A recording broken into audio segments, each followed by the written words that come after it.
Loki Season 2 is all about time, but more importantly, I think Loki Season 2 shows the current MCU struggles in dealing with time. I mean this in a multitude of ways. Time as a construct, as it exists as a chronology, time as in the way in which shows are releasing, time as in pacing, and also time as a plot device. Time has become the focus of the newest phase of Marvel Entertainment, and I think that Loki Season 2 shows just the way in which that can become very confusing. So today I want to look at how the MCU deals with time, but more specifically within the context of Loki Season 2. If you have not seen all of the second season of Loki, I will be spoiling it throughout this video, so please go and watch that first and then come back, but nobody cares about spoilers nowadays. Yeah, also if you're not subscribed, do that as well. But perhaps some context is required. Loki Season 2 has just finished airing on Disney+, and it is the first MCU show that get a second season. We're in the end of the third year now of Disney's television shows, and as a result have had this expectation of new shows that have become tied into the overall MCU canon. Loki Season 1 aired during the first year of Disney Plus Entertainment, but in the years since we've gotten a lot of other shows, a lot of other one-shot spin-off type characters that have been introduced to set up new shows. Think The Marvels, which also came out this week. But the ending of Loki Season 1 teases Kang as the big villain for the next phase of Marvel Entertainment, and so Season 2 kind of delves further into that. We've seen Kang already in Ant-Man and the Wasp: Quantumania, and so Season 2 explores more of that dynamic, as well as showing some more ramifications as to what the wider MCU context looks like with the fall of the TVA. Now, a lot of people really like Loki Season 1. Loki, of course, has now become this beloved character because he's this fun, somewhat anti-hero type, especially in Loki Season 1. He's then portrayed as a lot more sympathetic and less of a villain, and so Loki Season 1 was met with a lot of widespread acclaim, both critically and in terms of audience reactions. I thought the show was fine. It wasn't my favorite of the Disney Plus shows, but I can totally understand why some people think it is one of the best. But my expectations for Season 2 weren't massive. I didn't have really high expectations, especially after Secret Invasion, which really killed a lot of the momentum. Loki Season 2 for me was just like, okay, well, let's see where this goes. And while I think for the most part it is a good show, the show does a lot of things. It deals with a lot of things in a way that Loki Season 1 was a lot more focused. Season 2 throws so many things at the wall. And I think at the end of the day, what Loki Season 2 does is it's buying time. It feels almost like a filler season, waiting for something big to happen. So while Loki Season 2 just exists, a lot of the season feels as if it is just kind of existing and expositorily telling us things, waiting for something larger to happen. Now, this, of course, is understood within the larger context of the MCU timeframe as a calm before the storm. Loki Season 2 marks the beginning of the next stage in this phase. However, a lot of the season feels like we're just waiting for something bigger to happen. Now, why is this? If we had to look at time in the MCU's chronology currently exists in a very strange state since the beginning of the Disney Plus television show. What has happened now is we've got a massive saturation of Marvel content that happens every single year. If we were to go back, like all the way back, 2008's Iron Man, the lead up from the first Iron Man movie to the first Avengers movie is 6 films. That's 6 films that came out over a period of 4 years. That's a large amount of development. And there was an understanding, at least somewhat, that the timeline of those films happened in chronological release order. Other than, of course, the first Captain America movie, which very clearly is set in a time period, every other movie exists within that chronology. Iron Man is followed by Hulk, is followed by all of these other movies, and the end credit scenes of each tease the upcoming reunion for Avengers. Now, that's a large amount of content. In my memory, that ended up happening over a long period of time, specifically because those 6 movies were stretched out over 4 years. And between those years, we understand that things happen within this universe that we don't see on screen. However, what has happened in the years since and post-Endgame, that in oversaturation of Marvel content has muddied the timeline. This year alone, we have had 6 releases just within the year. We've had 3 Disney Plus shows and 3 Marvel films. We had Ant-Man and the Wasp: Quantumania, we had Guardians of the Galaxy Volume 3, and now most recently the Marvels. In the television land, we've had Secret Invasion, Loki Season 2, and the upcoming What If, which will air in December. That is as much content that was released within the lead up from Iron Man 1 to Avengers, but crammed into a single year. So what does this do? This ends up creating a very rushed feeling of time. Ever since Endgame finished and the blip that happened in Infinity War, the MCU has struggled to maintain a consistent flow of time. All of these Disney Plus shows end up kind of feeling like they're happening simultaneously, especially when so many things happen within the same year. The films this year dealing with the quantum realm, space, and now, of course, more space stuff, and the TVA's release in Loki Season 2, and Secret Invasion existing in this kind of limbo feels as if none of these things really happen that coincide with each other. And now that isn't necessarily a bad thing. They don't need to connect in this way. But for people and fans who are wanting that kind of ongoing storytelling connection, the timeline ends up feeling very muddy. We don't necessarily know when something is happening where. And as a result, because there is very few overlap between them, it's hard to understand them as anything other than like standalone pockets. This ends up preventing the MCU from taking its time. Loki Season 2 feels like it's rushing to tell us so many things. So much happens within a 6-episode period, in the same way that most MCU content that is releasing is trying to do so much in so little time. If Marvel slows down just a little bit, perhaps we will be able to see more and more things. Part of what made Marvel so great was that slow build-up between films, whereas now I feel like we're blessed with Marvel content as frequently as we are, that kind of excitement for the next big thing really starts to wane. The Marvels is already projecting a pretty big box office loss.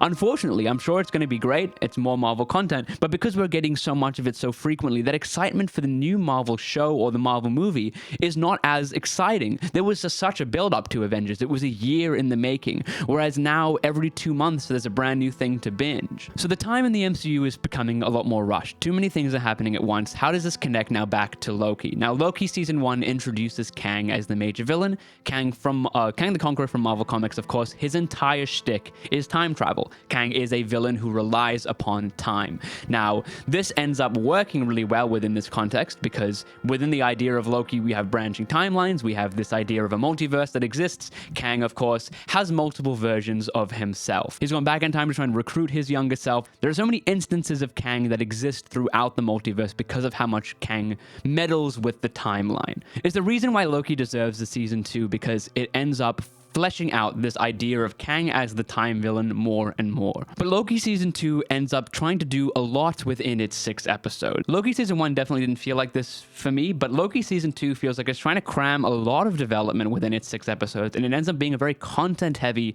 and very dense season of television. The fact that Loki Season 2 already exists itself within the TVA is a great way to kind of remove itself from this current MCU timeline problem, but it ends up, I think, in my opinion, making it more confusing for me. Each episode felt like it was piling on more and more. So let's get into those episodes. We'll begin with Loki Season 2, Episode 1. Loki Season 1, obviously massive cliffhanger, the reveal of Kang the Conqueror as this leader of the TVA. We come straight into Loki Season 2, fresh off of that. Everyone remembers the ending of Season 1, and I think the reason why is because of how much the introduction of Kang sets up that beginning of the new phase. In the same way that Thanos picking up the end of Age of Ultron is very memorable because it sets up that next phase, the ending of Loki Season 1 is a very similar type of post-credit scene. Loki Season 2 deals a lot of this idea of like branching time travel and the idea of of circular time, I think is the main core of what makes Loki Season 2 is this idea of time existing in this cyclical manner of folding back in on itself,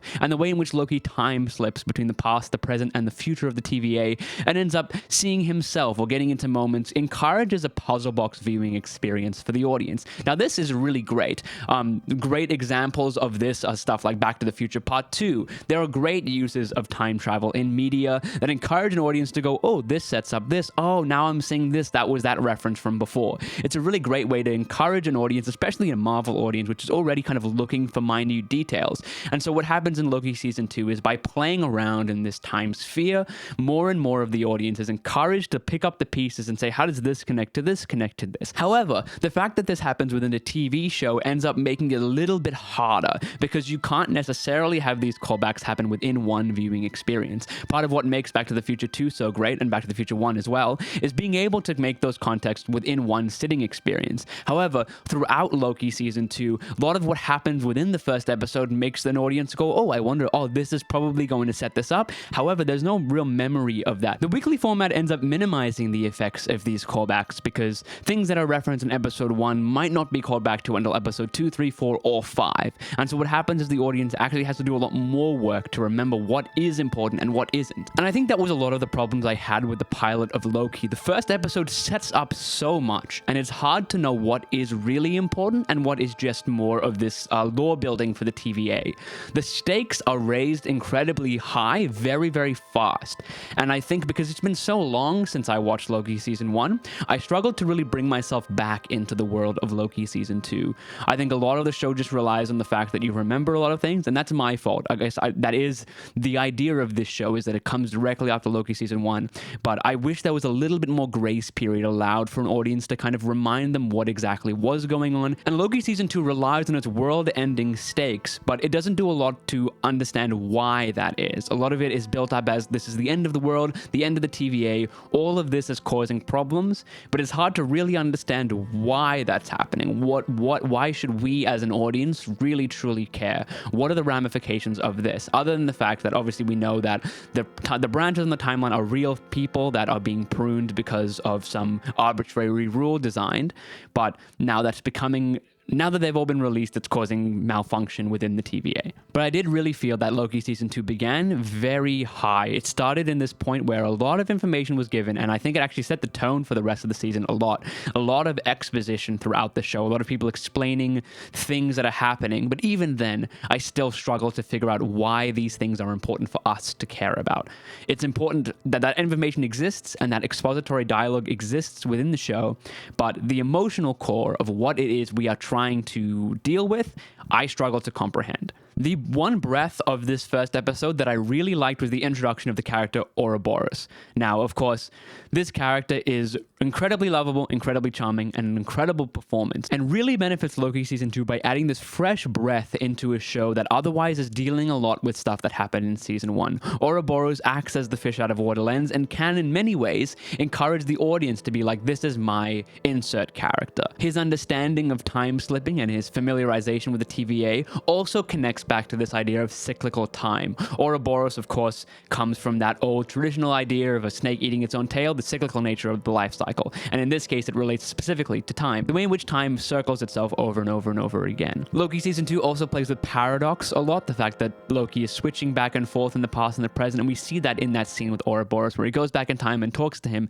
and as a result, retroactively changes the memory of Ouroboros in the quote-unquote present. The first episode also sets up a lot of intrigue. We understand that this vision that we saw at the end of Loki Season 1 of Kang being the leader of the TVA was actually a glimpse into the past. It isn't a shifting branch of the timeline, but rather an existence that happened before the TVA that we were introduced in Loki Season 1. This, of course, also complicates the idea that a lot of the TVA employees had lives in the timeline, they were kidnapped and then therefore put into this world and then had their memories erased. But a lot of the logic of this sci-fi time world ends up kind of feeling very convoluted. The branches of the timeline that deserve to exist end up causing a problem. Ouroboros unveils that the temporal loom that weaves all the timelines together is not designed for that many branches, and as a result, it's struggling under the pressure of this many looms. And of course, then we end the episode with a glimpse at Sylvie, the other Loki that we've seen from Season 1, who finds Loki and goes, oh, it's you, and that's the Loki that she's in the future. Loki has traveled to the future and then meets up with her.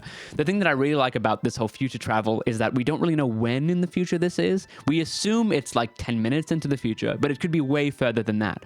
And so the fact that this timeline, these glimpses of past, present, and future exist as still an ambiguity, I think does the show a lot of favors because it helps encourage that puzzle box viewing experience. Viewers will eventually figure out when and where this takes place. However, the one thing I really didn't like about Season 1 is that there's an end credit scene where Sylvie goes into a McDonald's and is like, I want everything on the menu, I want this kind of simple life. And this is not anything to do with the MCU, but in the lead up to this show's release, McDonald's had an advertising campaign where their whole campaign was about how McDonald's has been featured in so many different things.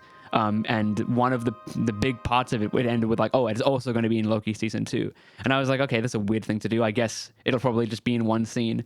But the fact that McDonald's is so integral to Loki Season 2, I don't know, just rubbed me the wrong way. There was something really like corporate about it that, again, it was really emblematic of the current MCU state of it being really kind of like really money driven. And so this McDonald's cameo, I did not enjoy at all. It really was like, ugh. And so then we move on to Loki episode 2. Now, this episode, we get kind of the first of what will eventually become a series of bottle episodes within a certain specific time period. In this case, they go and find one of the hunters who ends up having infiltrated a branch timeline and becomes an actor. Now, branch timelines will become very important in this season, but in this case, what we see is a hunter who has kind of like co-opted a timeline. And instead of turning back into the person that they were on the timeline, instead making a name for themselves by going rogue. And I think this, of course, creates this interesting little pocket of intrigue and its own story altogether. I do like a bottle episode. The music in this episode is really great, and for the rest of the season as well. The way in which the music adapts to the places and the eras that they go ends up being a really fun way to show the changes, and the fact that, like, at the core it's still Loki and Mobius running around and trying to find things. It ends up setting these set pieces up to be fun, engaging areas of exploration. But again, season 2 ends up having a lot of exposition, even like something as simple as showing the actor Brad Wolfe in this branch timeline. A lot of what happens is people telling us that this guy is important, as opposed to Loki and Mobius just showing up, seeing this as a thing. The show really loves to tell us what is happening and really like expositorily explain to us everything that's going on. And I think already the show in season 1 has done so much of that because so much information is piled onto the viewer over and over again, it's hard to pass. Like, this information about Brad Wolfe being an actor and the timeline doesn't really end up being a super important integral part of Loki season 2, but it's treated in the same way of Loki's time slipping. It's treated within the same context. All of the information in Loki season 2 is presented as equals, when in actuality, a lot of what is presented in Loki season 2 doesn't actually end up being super important for the overall storyline of the season. But eventually they capture Brad Wolfe and they bring him back to the TVA for interrogation, and Mobius and Loki have this play where they're trying to figure out more about what's really going on. The timelines are being pruned by Docs to try and at least keep the loom stable. And so Loki and Mobius are trying to find information from this hunter that's gone and become Brad Wolfe. And I think I really like the way in which obviously they play good cop, bad cop at the beginning, and it doesn't really work. And then Loki decides to go back in and play the villain. Now, of course, we've seen Loki as a villain from the very beginning. It's what made him so enjoyable as a character, was seeing him in the first Avengers movie really ham up this villainous type style. And Tom Hiddleston's performance is wonderful as Loki and has consistently been wonderful even up to this point in Loki season 2. But as Loki season 1 started, they've really pulled back the villainous side to Loki, and as a result have made him a lot more sympathetic and a lot more fun and also a much more interesting character. However, we haven't really had a glimpse of that Loki villain since really the end of Avengers. And so in this episode, after the good cop, bad cop doesn't work, they bring Loki back in and he decides to kind of go rogue. And of course, the whole scene is structured in this way where Mobius is like, oh no, what are you doing, Loki? You can't do that. And like, of course, everyone in the audience knows, oh, everyone's in on this because of how they've set up Loki, as he isn't this person anymore, he's playing a character. It is still really fun to see this performance that Tom Hiddleston gives of this maniacal villain. And as much as it is faked, the fact that the hunter is terrified of Loki really made us nostalgic to see this kind of performance from Tom Hiddleston again, and I think he really knocked it out of the park. It was nice to see Loki come back to that villainous behavior. But at the end, they end up stopping the pruning of the timeline and end up finding a connection to Ravonna Renslayer. And so as a result, they end up going into what will become episode 3. Episode 3 is another period episode, and this episode particularly I really enjoyed because of the way in which it kind of plays with the 1800s. The costuming in this episode is top-notch. The cinematography, the way in which it deals with the ramifications of what it would be like if these characters were in that time period is really great. The fact that Miss Minutes is understood as this ghost clock that's haunting the town, I thought was a really clever choice from the writers to explain why in which these characters, who obviously are not from this period, what they would be perceived of as within this period. And so within this time, eventually Loki and Mobius show up, also with their funny top hats. There's some dialogue choices, like there's a back and forth between Mobius and Loki about like popcorn or something, some sort of like carnival snack that didn't really land for me. I think some of the banter parts of this season felt a bit contrived, especially considering how the show sets up the stakes as to be so serious. I think the show really struggles to balance that between these massive moments of action and serious stakes with these lower levels of comedy. I think Ouroboros acts as that really great sense, but primarily because Ouroboros isn't trying to be funny. Ouroboros is trying to be helpful, and as a result ends up being this really fun breath of fresh air. However, in other aspects of the show, when they're trying to kind of force this comedic banter, it ends up minimizing the stakes that are so important. Mobius and Loki are here on a mission. They're not just lounging about. It isn't like Loki season 1, where the Sylvie plot is, of course, the crux of the narrative, but there is no major rush. The stakes of it aren't massive, or at least aren't understood to be massive until later on. But season 2 specifically really sets up the importance of what they are trying to do. They have set up the stakes so that they are in a rush. And so what happens is the pacing of the show ends up feeling very slow because of just how rushed the narrative of the plot feels. These are world-ending stakes, and every episode really sets up how important it is to save what will eventually become the crushing and the end of the TVA. We also get a lot of Ravonna Renslayer and Miss Minutes development in this episode, although I really wish they were fleshed out just a little bit more. Every episode feels as if it's trying to really tackle a certain topic, but it doesn't feel anthology in the way that Loki season 1 did because of this overarching narrative of the time loom. And so Ravonna Renslayer and Miss Minutes feel as if their entire development is really confined to one specific scene, whereas I wish that their development was spread more throughout the rest of season 2. But in this episode, we get introduced to Victor Timely, who is, of course, another version or variant of Kang the Conqueror. I like the way in which he's introduced as this kind of mad scientist grifter character. The idea that Kang is so versatile, and this performance of Victor Timely is so different from the performances of Kang that we have seen before, really sets apart how interesting Kang is as a character. This idea of having multiple variants of oneself, and each of those variants being quite different, whereas they could have very easily just made Kang the same for all of his different variants. But Victor Timely ends up being this kind of timid, soft-spoken character that is very different from the Kang we saw earlier in the year in Ant-Man and the Wasp: Quantumania. Eventually, both Loki and Mobius and Ravonna Renslayer and Miss Minutes are trying to get this version of Victor Timely back to the TVA. I do like that there's a moment where he straight up goes, oh, well, you know, you're trying to get me back there. This other wizard guy is also trying to get me back there. Why aren't you guys working together? And I guess, you know, it does a good job of showing why, like the differences between Renslayer's motivation and Loki's motivation. But at the end of the day, that line to me went, yeah, well, I don't know. I feel like I was confused by that because so much is going on, and I feel like so much of this episode is also explaining to Victor Timely what the TVA is, how he's important to the TVA, why he is an integral part of what will eventually become their plan going forward, that so much exposition was in this episode as well that I feel like every single episode of season 2 has a brand new revelation about the TVA and its implications, and it's all happening at such a breakneck pace that I was struggling to catch up. That I feel like Loki really doesn't benefit from the fact that it's only 6 episodes long. If this was a longer season, maybe 10 episodes, I feel like they would have had more time in each episode to really flesh out the importance of this narrative while still maintaining those stakes, because as I said, those stakes have been there from the beginning. It feels like the show is running to clock. There's a fuse that's begun, but I don't feel like the show needs to truncate itself into 6 episodes or even reduce the amount of times it spends in there to understand, or have the audience at least understand, the importance of those stakes. Those stakes are very well established, but it ends up making the show feel as if it's really rushing to work under those restrictions that it's kind of put itself into. At this point, the puzzle box narrative for me that was established in season 1 was really starting to dwindle.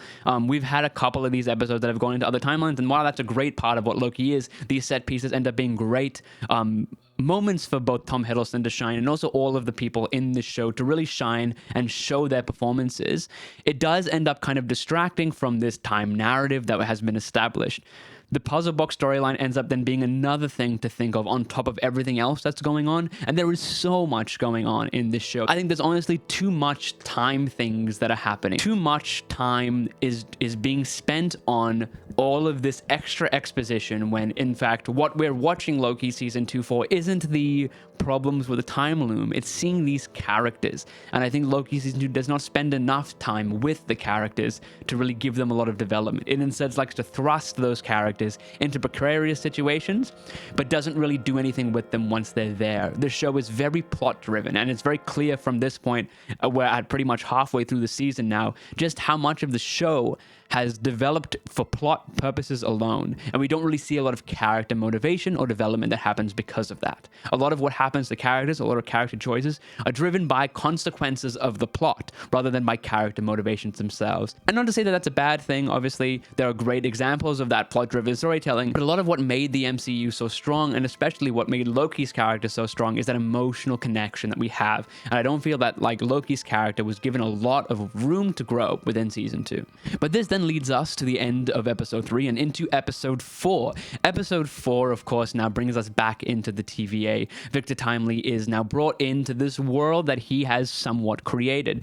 And so throughout this, he ends up being this fish out of water character. We've had our fun, we've had our cool set pieces, and we're back very firmly within the confines of the TVA. This episode deals a lot with fixing the loom, and now that they have this variant of Kang the Conqueror, or He Who Remains in this case, they can finally get out there and try and fix the temporal loom. But while Victor Timely is in the TVA, he ends up being abducted by Ravonna Renslayer and Miss Minutes. Ravonna Renslayer at this point has gotten this revelation that she was once the right-hand person to He Who Remains, and was a leader of the army before He Who Remains wiped the memory of all of the TVA employees. This is the thing that ends up happening with this whole season, where so much exposition is given to the audience that I actually don't remember what we have been told and what we haven't been told. So when major revelations like this happen, I start to go, well, hang on, was that not what we were told that one episode, or how much of that was me trying to infer that? Ravonna Renslayer and Miss Minutes also end up kind of being pseudo-killed in this episode, which again, I really, was a bit of a shame, because last episode, obviously, we got a little bit more development into them, but I feel like this episode, they very quickly threw them away. The fact that Ravonna Renslayer and Miss Minutes don't really appear until episode 3, I think also is a big problem with the show. I wish it was paced further so that we've got a little bit of tastes of all of these different narratives as the show progressed, rather than going, this first episode is all about the stakes, this second episode is all about the hunters and how they're pruning the timeline, this third episode is all about Ravonna, this fourth episode is all about Victor Timely. It ends up feeling as if there's a kind of lack of focus and a lack of through line for each episode, other than this plot device, this very specific MacGuffin type storytelling where they're trying to fix the time loom. But I don't think this device ends up causing a lot of really nice character development. It ends up just basically acting as plot development for the rest of the show. Ravonna Renslayer and Miss Minutes then use this kind of constricting device to crush a lot of the hunters that will end up going rogue. That scene is very brutal. Like, I was really surprised by how much how like intense that scene ends up being. But to be really honest with you, not enough of their storyline was really developed either. Like, obviously, the only thing we've seen from Docs this whole season was a little bit in episode 1, and then the pruning in episode 2, and now they and the rest of the hunters are kind of being crushed alive. Now, this ends up really lacking because I don't feel like enough development went in to make us really care about these hunters. And because we haven't really seen a lot of development from Renslayer and Miss Minutes either, this whole scene ends up just kind of feeling like a dramatical payoff for a character development that we haven't really gotten throughout the rest of the season. But throughout this episode, Loki still continues to time slip, and we finally get that call back all the way back to episode 1, where Sylvie opens the elevator and Loki is standing there, and he ends up being pruned, as it turns out, by himself. Now, of course, this is what I was kind of saying at the beginning of the video, the way in which this kind of time looping storytelling method can be really great, but at this point, the fact that it showed up, I was like, oh, okay, this is like episode 1. It didn't really have that massive reveal that I really enjoyed, because of how much has happened since that first episode, that the pruning of Loki, I was like, oh, I didn't even remember him getting pruned. That must have happened at the end of episode 1. I didn't even remember that.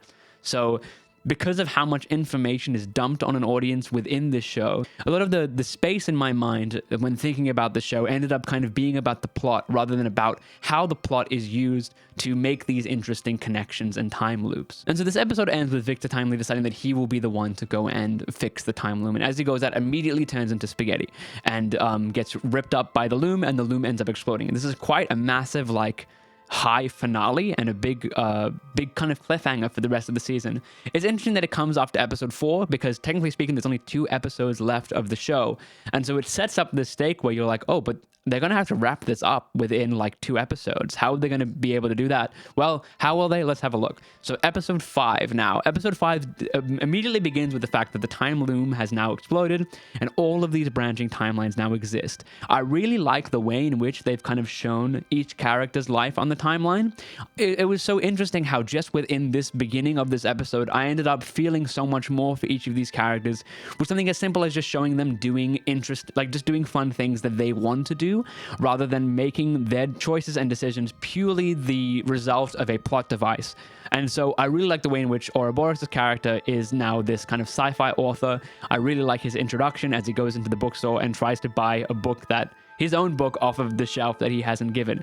This really ends up fleshing out that character a lot more, and it ends up doing the same thing. Mobius' character being this kind of like just retail store guy who really likes jet skis is a really fun way to think about it. But at the end of the day, none of this like development of their characters within these timelines is super engaging. Obviously, Hunter B-15 has this whole want to go back to the timeline and feels that everyone deserves to have their lives in the timeline. And now that that exists, we see that turns out maybe life on the timeline isn't so great for everyone. Because the world is the world and the grass is always greener. While living in the TVA, you go, for sure, I wish I wasn't kidnapped and brainwashed into being here. But being back on the timeline, it's interesting to see just how much everyone is just doing normal stuff, like everyday things. But these branching timelines, of course, all still exist within the kind of canon core timeline of the time loom. So the way in which this show deals with branching timelines is one thing, but the fact that this didn't like make it feel like multiversal storytelling, I think was really great. It would have, I think, been way too much if like each person was from a different like branch timeline multiverse type thing, as opposed to it just being like, this is a core timeline and people are scattered kind of throughout it. And I really like that. I really like how not everyone is from the same period in time. I wish they played with it a little bit more. Obviously, Casey's character exists in this like 1960s Alcatraz. Ouroboros' character is in, I think, the 80s. And Hunter B-15 and Mobius are kind of more modern. And so I wish there was kind of a little bit more to kind of show this interest in what it would be like if a character who, you know, existed in the 1800s interacted with a character from the 2000s. But I understand why they didn't do that. It probably would have been a little bit too much. But considering that we know who all of these characters are, it was nice to see them in contexts outside of the TVA. But I do wish we could have just seen a little bit more development for them as well. What made Loki Season 1 so great was its commitment to character. And I feel that Loki Season 2 kind of drops that and relies on the development from Season 1 as opposed to developing their own characters more. However, in this episode, we do really get a lot of character development for Loki himself. So Loki ends up kind of recruiting everyone in this Ocean's 11 style montage where it's like, we got to try and get everyone, we got to get the gang back together and we're going to solve this. He and Ouroboros come up with this plan to bring everyone back together and cause a and everyone's temporal aura will be able to push them back into where they wanted to be. Now, of course, Loki is doing this for the simple reason of he wants to go back in time and stop the time loom from destroying itself. And so he ends up gathering everyone together and he goes to get Sylvie, and Sylvie turns out that Sylvie actually knows what's going on. It's not like Sylvie is oblivious, whereas everyone else is within their own branch of the timeline. Sylvie is still living out the fantasy of being a McDonald's employee. And so Sylvie kind of tells Loki to kind of give up hope of, you can't do this, you know, you can't really control this. This idea of you bringing everyone back together, it's not going to work. He ends up coming to this conclusion where he really wants to find his friends and bring those people together, because as much as it is the way in which they will fix the timeline, Loki is more motivated by the fact that he wants to be around the people who care for him, because at this point in his life, he has nobody left. And so then he goes back and he tells everyone to not bother, and everyone's like, well, what do you mean? We've spent all this time dedicated to this thing. And then Sylvie's world starts to blow up, and very, like, almost literally the scene after, Sylvie comes back to them and goes, just kidding, we need to save the world. I really didn't like how quickly, again, it's a pacing issue of just how fast it was, when Loki has one scene from, I don't want to do this, to, oh yeah, you know what, this is a bad idea, to straight away being, oh, turns out I was right, the whole world is going to end, we need to fix this now. I think it was a very cheap way to give some sort of development for character. But Loki finds out that he can time slip because he cares about his friends. It's weird how much, like, this is like what this and Interstellar are the both like time travel types of stories that are like, it's all about love. Turns out time is based on love. And you're like, okay, well, I guess that's consistent to what time, maybe it is. Maybe time is about love. But this episode then ends with all of them coming back together and creating this temporal aura that will propel them back to hopefully save the timeline. Now, can I tell you a little secret? This is just between you and me, okay? This is just between us. I have not watched the finale of Loki as of the filming of this much of the video. I figured I would at least get the first 5 episodes filmed and my thoughts on those before watching the finale, and that way I can just watch the finale, record a little bit, and then get this video out ready for all of you who are like, oh, I just watched Loki, I wonder what other people think of the show, and you stumble across this video. Thank you, please subscribe. So we'll see if that ended up being a really bad idea when I watch the finale. Whoops, but we'll see how it is. It was actually okay. I think a lot of my criticism still stands. The season finale didn't like completely throw everything out of the water and reinvent everything, so that's all fine. Now we move on to Loki season 2 episode 6. Now the finale has been kind of set up. Now everything has kind of led to this moment. Loki has controlled his time slipping and now goes back in time to try and stop the destruction of the loom. This episode begins with this montage of Loki going back in time and doing everything he can to try and stop Victor Timely from being spaghettied as he walks out to fix the loom. I didn't really love this montage. It kind of was emblematic of the problems that I have with this show, where a lot of it is very constrictive of time and is rushing to kind of fix the problem. Loki just goes, okay, we need to do this, we need to do this. And as a result, you kind of rush back through all of these moments that we've seen through season 2 and also season 1. And get these kind of glimpses as Loki just rushes through the important bits to get to the end, which is to save the world. Now, I think the way in which the episode eventually comes to this conclusion that isn't actually beneficial comes again into this theme of like the inevitability of time, or the cyclical nature of time, the fact that time is continuous, it always circles, it always continues on. And so as much as Loki might want to try and change the timeline or do his best to try and fix the situation, no matter what happens, the ending remains the same. But there is a sense of rushing that happens within the first part of the episode where Loki really brushes over a lot of what made the show great, a lot of those more integral character moments to kind of rush towards the conclusion. And as a result, the show kind of ends up poking fun at itself for really not taking enough time to flesh out all of these stories, when in fact the real main goal of Loki at the start of this episode is just to fix the time loom, and anything else that happens is irrelevant. All that matters is that this gets fixed and Victor Timely doesn't get spaghettied when he walks out to fix it. Tom Hiddleston is so good in this episode. His performance throughout this whole montage is kind of what kept me into it. I was still enjoying it because Tom Hiddleston's performances as he's like, how can I fix this? What's everything you know about quantum mechanics? How much is that going to take? Centuries? Well, I guess that's what it's going to take. When Victor Timely's walking out onto the gantry and he kind of sounds like a dentist being like, you're so brave, you're doing so great. His performances throughout this entire episode, and to be honest, as he has throughout the entirety of the MCU, is truly wonderful. And he really does a great job of bringing this character home within this finale in a way that I just thoroughly enjoyed. He's really, really fun to watch. And I'm kind of upset that we didn't get more of this kind of a performance throughout the rest of the season, whereas it feels like for the past 5 episodes, he's really been so kind of laser focused on fixing the time loom and everything that we haven't really had this glimpse of these fun performances that we come to expect from something as ridiculous as superhero storytelling. So it was nice to see Tom Hiddleston kind of go back into that fun, playful character that Loki was in season 1. But throughout this episode, eventually after this montage, Loki ends up going back in time and having chats to Mobius and also to Sylvie about the implications of trying to change the timeline, and as a result, the implications of taking life. And these 2 specific character moments where Loki sits down with Mobius and just has this one-on-one, and then he sits down with Sylvie, are these beautiful little pockets of really interesting storytelling moments that I wish were more present throughout this season. It's nice to see them in the finale. I just wish we didn't have to kind of go through the 5 episodes to get to that point. I wish they had kind of like glittered them throughout, because this is the thing that is what makes these stories so great, is that despite the fact that the TVA is going to collapse and the time loom is going to destroy itself, there are these intimate moments between characters that are really wonderful and are really the more interesting emotional core of the show. And now that Loki has control over time and is able to slip through it, the show is able to take its time, and you have these moments where he can just sit down and chat with Mobius, and there isn't this threat, because you know that if anything, Loki can always go back.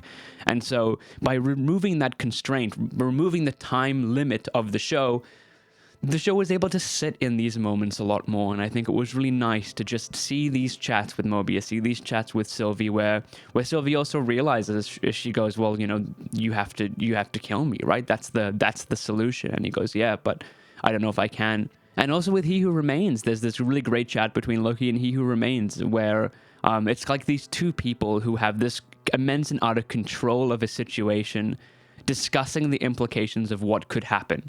And I think this moment, despite it being all about this kind of like time mumbo jumbo, fixing the loom was never designed to do all of these things, it's a fail-safe, all of that ends up actually feeling important and interesting because the dynamic between these characters feels real, as opposed to it being contrived or plot-driven. It feels as if Loki is actually trying to converse with He Who Remains to try and find a solution to the problem.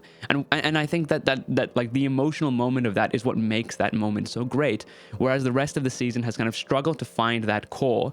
These moments in the finale, I think, really show that that the writers of Loki really can and are able to have these really wonderful character moments. And as much as the show might be very plot driven, these moments of the show are really great, and I really enjoyed seeing them in the finale specifically. This show also plays a lot with its visual style as Loki kind of runs around these the different areas of Loki, both season 1 and season 2, and kind of flows through time, and in the end realizes that he is the one who has to fix the time loom by destroying it and then becoming the center of time. And the kind of visual motifs of Loki season 1 and 2 have always been great. This kind of like pseudo-futuristic, retro-looking 1970s aesthetic has always been wonderful. But even like the CGI and the space look of Loki has always been great. And in this specific scene where he destroys the loom and then takes up the branches and like ascends to the throne of time and sits there and like his clothes turn into like the Loki uniform, it was really great to watch. It ends up being this really intense character moment that's driven by Natalie Holt's wonderful score, because the visual style of it is so striking that to see this, especially on like a TV screen where you're expecting that kind of Marvel CG from a kind of big budget blockbuster thing, but the fact that they've been able to kind of keep that same level of awe and like VFX wonder, as much as I really hope they're paying their artists in these television shows, is also really great, especially after Secret Invasion, which the CGI in that was a little bit all over the place. It's cool to see a moment that really takes its inspiration from the colorfulness of comic books. And so the episode ends with Loki sitting on the throne of time and the TVA kind of being restored to its former self. Miss Minutes comes back, Renslayer is in this kind of limbo area of time, and Mobius goes back to see his family, like his variant's family. And that concludes Loki Season 2. Overall, I did like the show. I know I've been quite critical of the way in which the show is very like focused on plot and on time, but I did enjoy it. And I think the last episode specifically shows that despite the first 5 episodes really kind of meandering, in my opinion, I think that Loki Season 2 really brings it home in the finale and does make an interesting look at the implications of the time loom. I think the show also ends quite conclusively. I like that there is no like kind of mid-credits stinger or big reveal as for something else. Loki is now kind of like the center of time, and the TVA are now restored as it was. I guess maybe we will see the implications of what this kind of new timeline looks like, but who knows? I mean, to be honest, as I was saying, like, that's not really that important to the story. That's not the reason why I watch Loki Season 2, is not to see what that is. And whether that shows up in other Marvel projects, then great. But Loki being on the throne at the end of this is a very conclusive ending to the character. I wouldn't be surprised if we don't get a Season 3. Obviously, it depends. Who knows what Marvel is doing now? I'm sure they'll keep pumping out new content. But I did enjoy how conclusive of an ending this was, especially for the character of Loki, understanding his glorious purpose and what that means, especially if you look at Loki's arc throughout the entirety of the MCU, from like the beginning of Thor and like Avengers to going forward. There is a lot of really interesting character growth through Loki, and I think the show does a really good job of kind of finding a good conclusion for that character. There's obviously these references to other MCU stuff. They find a Kang variant on the MCU timeline, which is what happens in Ant-Man and the Wasp: Quantumania, but obviously that's been dealt with.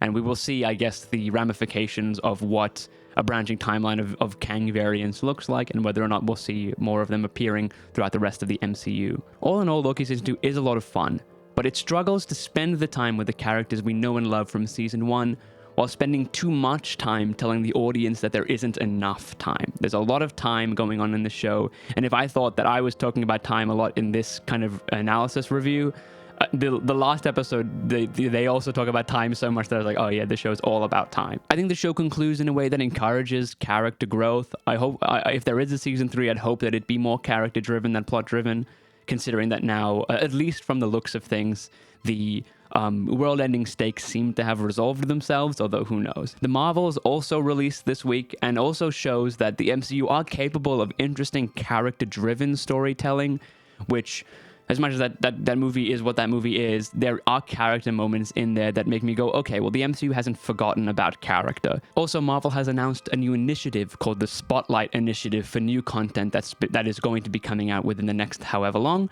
Then the Spotlight Initiative is an idea that shows or movies or any other content that is removed from any sort of connection to previous material are what is going to be called a Spotlight show or movie or series, I think.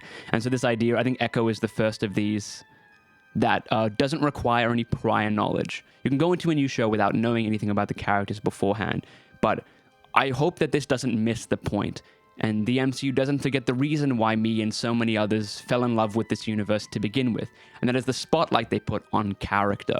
And I just wish they put some more time into fleshing out those characters even more. Thank you.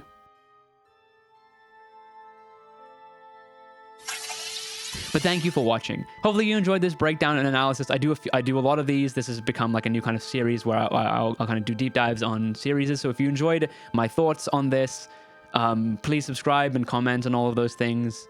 What did you think of Loki Season 2? I'd love to have a discussion, a healthy chat in the comments about what people liked, what people didn't like. And thanks for watching. I'll see you next time. Goodbye.